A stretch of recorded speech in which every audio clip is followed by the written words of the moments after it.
ખેડૂત મિત્રોને ઓછા ખર્ચે વધારે ઉત્પાદન કઈ રીતે મેળવી શકાય એવા આપણે યુનિવર્સિટીના માર્ગદર્શન વિશે આપણે વાતચીત કરીશું. તો ખેડ ખાતરને પાણી નસીબને લાવે તાણી, પહેલા એવી ઘડિયાની કહેવત હતી, પણ હવે એ કહેવત માત્ર કહેવત જ રહી ગઈ છે. પણ એ કહેવતને સાર્થક કરવા માટે આપણે શું કરવું પડે? તો સૌપ્રથમ આજે ખેડ વિશે ટોપિકમાં વાત કરશું. ખેડ આપણે કઈ રીતે કરવી? ઘણા ખેડૂત મિત્રો ખેડ જે કરવી પડે છે એવી કરતા નથી અને ઉત્પાદન આપણે નબળું લેશે. ઉત્પાદન સારું લેવું હોય તો ખેડ સારી કરવી પડે. તો આપણે આજે ખેડનો ટોપિકમાં વાત કરીશું. હું સોલંકી સંજય, ગામ મારું બેલડા. ખેડૂત મિત્રોને ઓછા ખર્ચે વધારે ઉત્પાદન કઈ રીતે મેળવી શકે એવા પ્રયત્નો આપણે કરવી છે અને યુનિવર્સિટી જે ભલામણ કરે છે એની રીતે વાત કરીશું. તો ઊંડી ખેડ કરવી જરૂરી છે. ઊંડી ખેડ કરવાથી આપણને ઉત્પાદન સારું એવું મળે છે. ઉત્પાદનમાં આપણે વધારો કરી શકીએ છીએ. તો સૌપ્રથમ શું લેવા? તો આપણે અત્યારે આધુનિક યુગ આવી ગયો. અમને આધુનિક યુગની અંદર આપણે ફાસ્ટ એટલે ટ્રેક્ટરનો ઉપયોગ વધારે પડતો થવા માંડ્યો. હવે ટ્રેક્ટરનો ઉપયોગ આપણે ખેડૂત મિત્રો શું કરે છે? તો કે ઝડપી યુગ આવી ગયો. આપણે ગમે એ ખેતરની અંદર પાક હોય તો આપણે આજે પાક કાઢી અને રાતમાં આપણે ટ્રેક્ટર હકાલી અને સવારમાં થાય વાવણી વાવી દેવી અને પાણી હોતા આપી દેવી. ઝડપી યુગ આવી ગયો છે અને ટ્રેક્ટર દ્વારા ખેડ કરવા મળ્યા છે. એટલે જે આપણે જમીનની અંદર ટ્રેક્ટર હાકી અને જે અંદર પડ જમી ગયું છે, ટૂંકમાં જે ગમે એક જગ્યાએ આપણે હલન ચલન કરવાનું થાય તો જમીન એકદમ કઠણ બની જાય છે. તો એ કઠણ જમીન બની ગયા પછી એમાં શું થાય છે? જો પાણી એકવાર મળતું નથી, હવાની અવર જવર નથી થતી, એવા ઘણા પ્રશ્નો થાય છે. અને આપણે જે સૂક્ષ્મ જીવાતો છે, અળસિયાઓ છે, એ ટૂંકમાં લેર જામી ગયું છે. ટ્રેક્ટર હાલી 1 ફૂટ નીચે ત્યાં લગી હેઠ ઉપર આપણે થતા નથી. તો સૌપ્રથમ આપણે શું કરવું પડશે? ખેડૂત મિત્રો શું કરે છે? દાંતી, પાંસિયા અને રાપ. દાંતી, પાંસિયા અને રાપ મારે છે. તો દાંતી, પાંસિયા અને રાપ શું થાય છે? 15 સેન્ટીમીટર.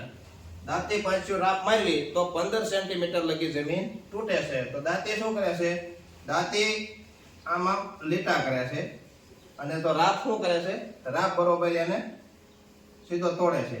એટલે આપણે 15 સેન્ટીમીટર ખેડ દાંતી પાંસિયાથી રાપથી થાય છે. તો જે આપણે ટ્રેક્ટર હાકી અને જે લેયર બને, ટૂંકમાં જે પડ બને નાખ્યું છે કઠણ, એ ન્યા લગી આપણે પૂગી શકતા નથી અને એ તૂટી શકતું નથી. એટલે આપણે જે પાકના મૂળ છે એ ઊંડા જઈ શકતા નથી. નીચેથી જે પોષક તત્વો ઉપર આવવા પડે એ આપણે લાવી શકતા નથી, ટૂંકમાં આવી શકતા નથી. કઠણના લીધે આપણા જમીનની અંદર અળસિયા છે, એ અળસિયા પણ આપણે પાક સુધી પૂગી શકતા નથી. એટલે ઊંડી ખેડ આપણે કરવી પડે. દર 3 વર્ષે આપણે ઊંડી ખેડ કરવી તો આપણા પાક સારો એવો લઈ શકવી. તો સૌપ્રથમ ઊંડી ખેડ કરવાના ફાયદા શું થાય છે? તો જમીનનું લેયર બદલે. આપણે હળ મારવી તો આપણું પહેલું જે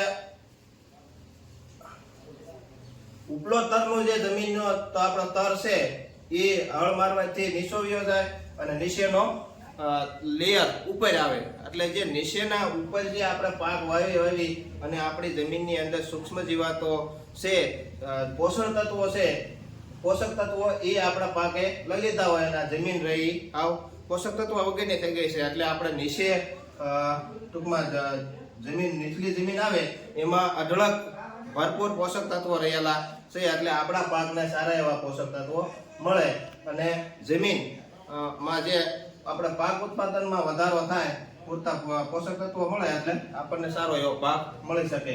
બીજું કે આપણે નિંદામણમાં એક આપણને રાહત મળશે. એટલે કે આપણે જે ઉપર જમીનની અંદર જે ખડ એવું છે, એટલે ટૂંકમાં ખડના આપણે નિંદામણના જે વૃક્ષ ઉગ્યા છે એના બિયા ઉપલા તરમાં પડ્યા છે. એટલે આપણે ઊંડી ખેડ કરીશું એટલે આવડા બિયા અંદર વી આવશે. એટલે 2-3 વર્ષ લગી ઉગી શકે નહીં. એટલે એની ઉગવાની સક્ષમતા ઘટી જાય. એટલે નિંદામણ પણ આપણે આવું ઓછું કરી શકાય છે. એ પણ એક ફાયદો થાય છે. પછી અમુક ખેડૂત મિત્રોની જમીનની અંદર ધ્રો અને સૈયાનું પ્રમાણ વધારે હોય. એટલે ઊંડી ખેડ કરવી તો એની નીચે આપણે ધ્રો અને સૈયાની ગેઠું આવેલી હોય છે. એટલે ઊંડી ખેડ કરવાથી ધ્રો અને સૈયાની ગેઠું આપણે ઉપર લાવી શકાય છે. ઉપર લાયા પછી તડકાના તાપમાનથી એ ગેઠું નાશ પામે છે, અથવા આપણે એને વીણી અને ખેતરની બહાર આપણે નાખી શકીએ છીએ તો એ ધ્રોવ અને સળિયાનું પણ આપણે સોલ્યુશન લાવી શકાય છે. તો જમીન પોષી રહે છે. ઊંડી ખેડ કરવી એટલે જમીન આપણે પોષી રહે છે. એટલે કોઈ પણ પાકને વાવી એટલે નીચે આપણે આ પાક છે બરાબર, તો જમીન આ નીચે પોષી રહેશે તો આપણા પાકના મૂળિયા આગળ લગી જઈ શકશે. આગળ લગી જશે એટલે મૂળનો પૂરેપૂરો વિકાસ થશે. મૂળનો વિકાસ થશે એટલે ઓટોમેટિક આપણે પાકનો પણ વૃદ્ધિ થશે. જેમ મૂળ ઊંડા જશે એમ આપણો છોડ મજબૂત બનશે. છોડ મજબૂત બનશે એમ આપણને ઉત્પાદનમાં વધારો મળશે. તો સારા એવા નીચે લગી પોષક તત્વો આપણા છોડ લઈ શકશે. સમજાણું? એટલે આપણે બેનિફિટ ઉત્પાદનમાં સારો એવો ફાયદો થશે. તો મિત્રો વરસાદ થશે, વધારે ઉત્પાદન કરવું હોય તો આપણે દર વર્ષે 3 વર્ષે આપણે ઊંડી ખેડ કરવી પડે. અને આપણે ઊંડી ખેડ કરવાથી ફાયદો જ રહેશે.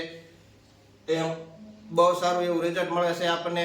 ઉત્પાદનમાં આપણે વધારો કરી શકીએ છીએ. તો આવા નવા અમારા વિડીયો જોવા માટે અમારી ચેનલને લાઈક કરો, સબસ્ક્રાઇબ કરો, અને અમારો વિડીયો તમને ગમ્યો હોય, ખેડૂતોને ઉપયોગી થાય એવો હોય તો બીજા ખેડૂતો લગી પુગાડો. કાલ લગી આગલા વિડીયોમાં મળશું. બધા ખેડૂતને મારા જય શ્રી કૃષ્ણ.